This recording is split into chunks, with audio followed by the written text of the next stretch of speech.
Chama. Chama.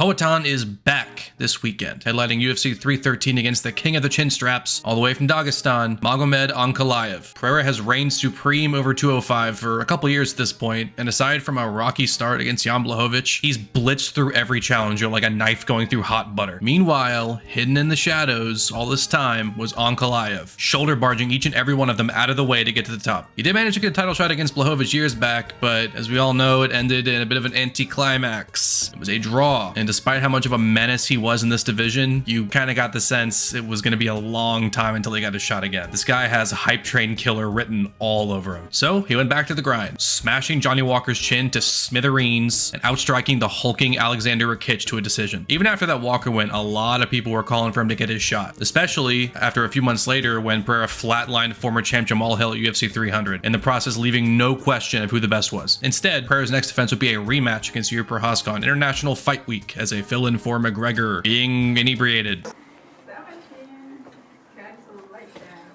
Cigarettes and crack! I don't think a lot of people minded this one as the first fight ended kind of abruptly, and it was, you know, just a dream stylistic matchup for the fans. Once that was over though, it was like, all right, enough. Bring on the Ankalaev fight. Instead, we got number 8th ranked Khalil Roundtree coming off a win over Anthony Smith.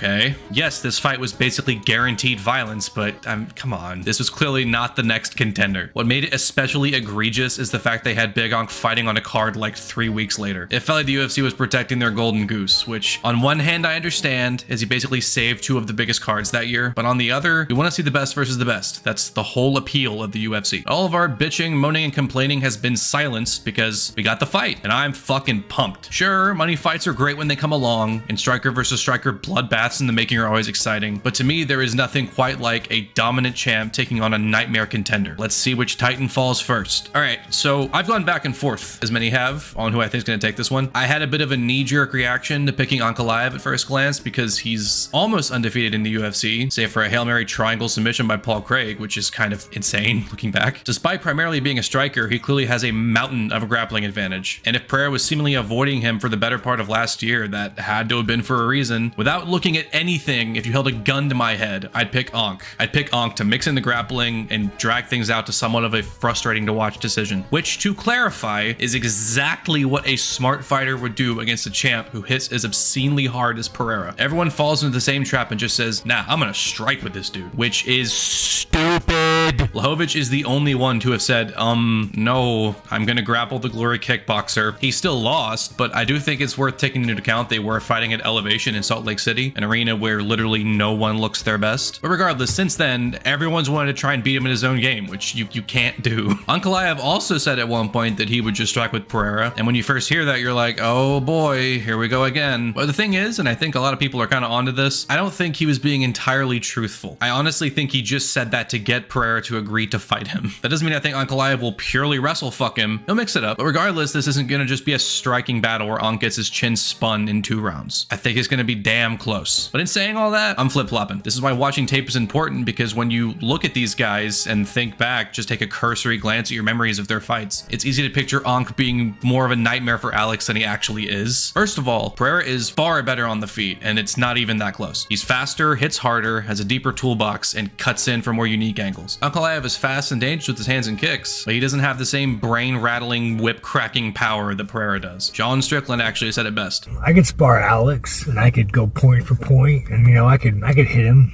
I could kick him.